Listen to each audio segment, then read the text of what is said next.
The floor is trembling before you even see it. Step into this hall, 13 acres under one roof, glass and iron stretching out like a cathedral built for machines instead of prayer. And there it is. Two iron beams, each one the size of a battleship's spine, rocking up and down in total silence. No shouting engineers. No chaos. Just a slow, massive, hypnotic rhythm. Here's the part that should stop you cold. Everything else in this building, every lathe, every loom, every saw, every pump, thousands of machines on display around you, is being driven by this one engine. Miles of belts and shafting reach out from it like nerves from a spine, quietly running an entire industrial world off one heartbeat. Somewhere close to 1.5 miles of leather belting alone snaked out from that central engine, threading through the rafters, dropping down to spin cotton looms, printing presses, sewing machines, even a soda fountain, an entire micro-civilization of industry, and every bit of it moving because one engine, in the center of it all, decided to breathe. It's the summer of 1876. America has just turned 100 years old. A century earlier, this country was 13 scrappy colonies betting everything on an idea. Now, only about a decade removed from a civil war that nearly tore it apart, America needed to answer a question the rest of the world was quietly asking. Could this young, wounded nation actually compete? Could it stand shoulder to shoulder with the empires of Europe, not just in ideals but in steel, in steam, in raw engineering muscle? So the nation threw itself a birthday party. In Fairmount Park, Philadelphia, the United States built its first official World's Fair, the Centennial Exhibition. Nearly 200 buildings went up on those grounds, but Machinery Hall itself was a marvel before a single machine was even switched on. Designed by engineers Henry Pettit and Joseph M. Wilson, a soaring skeleton of iron ribs wrapped in glass, echoing the great exhibition halls of London and Paris, but built, this time, by American hands. The hall alone stretched nearly 1,400 feet long, longer than 4 football fields laid end to end, and it went up in barely 6 months flat, construction crews racing a deadline that couldn't move, because a birthday, unlike a building, doesn't wait. For 6 months, from May to November of 1876, nearly 10 million visitors streamed through the gates, at a time when the entire population of the United States was only around 46 million. Think about that ratio. Something like 1 in every 5 Americans made the pilgrimage to Philadelphia that year, many of them riding a train for the first time in their lives just to get there. And when they wanted to see America's answer to the world, they walked into Machinery Hall.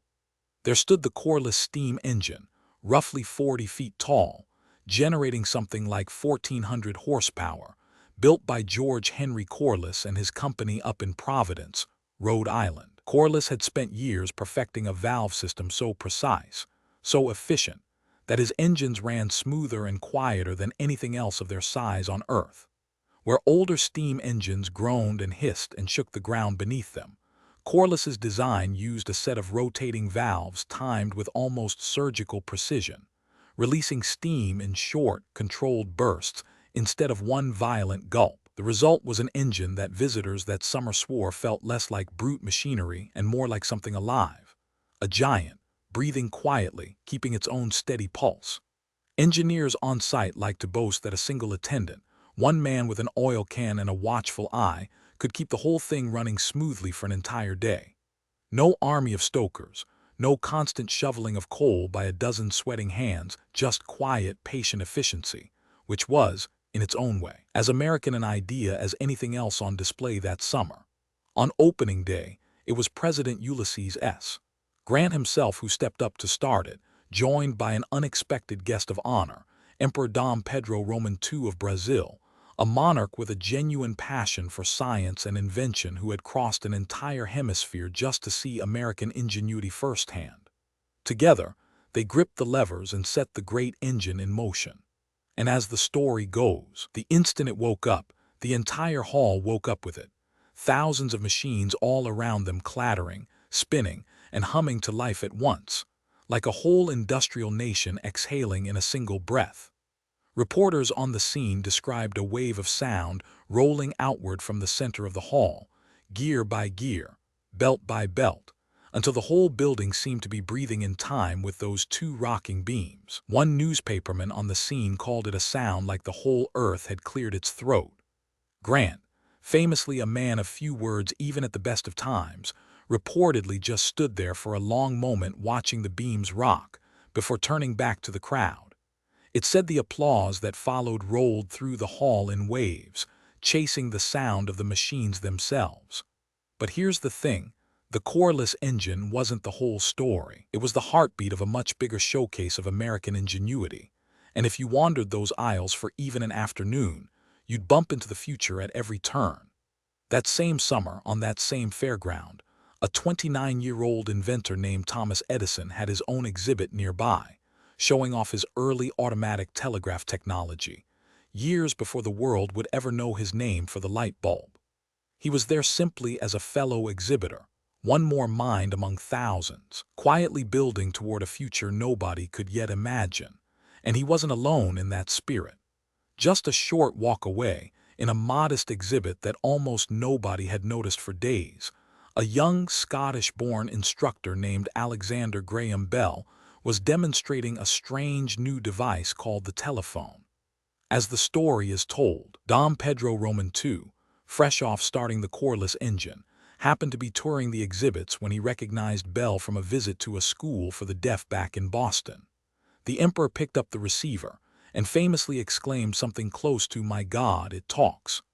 That single moment of royal astonishment is often credited with helping the telephone catch the public's attention at all. Before that, judges at the fair had nearly walked right past it, tucked away as it was in a corner of the Massachusetts Educational Exhibit rather than anywhere near the roar of Machinery Hall. The wonders didn't stop there. Wander the fairgrounds outside Machinery Hall, and you find visitors sampling a strange new condiment called ketchup from a company named Heinz, sipping an early version of root beer from Charles Hires, and marveling at a peculiar new machine cranking out something called popcorn. There was a towering Krupp cannon shipped over from Germany, a full-scale Japanese pavilion that introduced many Americans to Japanese art and architecture for the first time, and Remington typewriters clacking away for curious onlookers who'd never seen a machine write faster than a hand could. Inside Machinery Hall itself, a young typist demonstrated the device to crowds who lined up simply to watch letters appear on paper without a pen ever touching it. And outside, visitors could climb up into a single enormous stone-colored arm holding a torch, a preview piece of a statue not yet finished, waiting to be shipped in pieces to New York Harbor. The Statue of Liberty, one limb at a time, rising alongside the machines, years before France would formally gift her completed form to the American people. For a small fee, fairgoers could actually climb the ladder inside that torch-bearing arm and look out over the fairgrounds, a strange, thrilling preview of a monument the world hadn't met yet. So what happened to the great engine itself? When the fair closed its doors that November, the Corliss engine didn't just get scrapped or forgotten. George Pullman, the railroad car magnate building his famous sleeping cars, bought it and shipped it out to power his Pullman Works near Chicago, where it kept turning, kept working, driving real industry for years afterward, long after the fairgoers had gone home and Machinery Hall itself had been dismantled.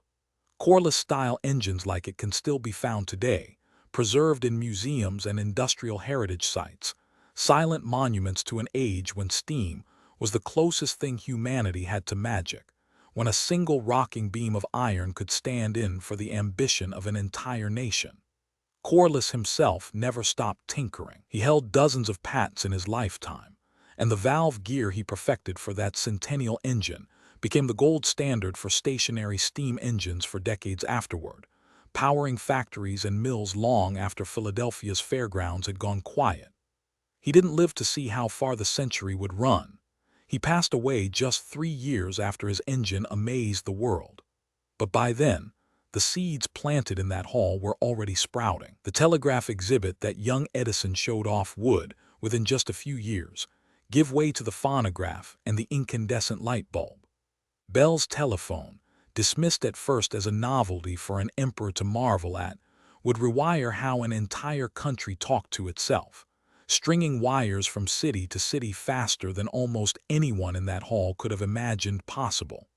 But the real legacy was never just about horsepower. For 6 months in 1876, in one glass and iron hall in Philadelphia, a country that had been born in rebellion and nearly broken by war stood up and showed the world its hands, hands that could build engines 40 feet tall, hands that were already sketching the telephone, the light bulb, the century to come.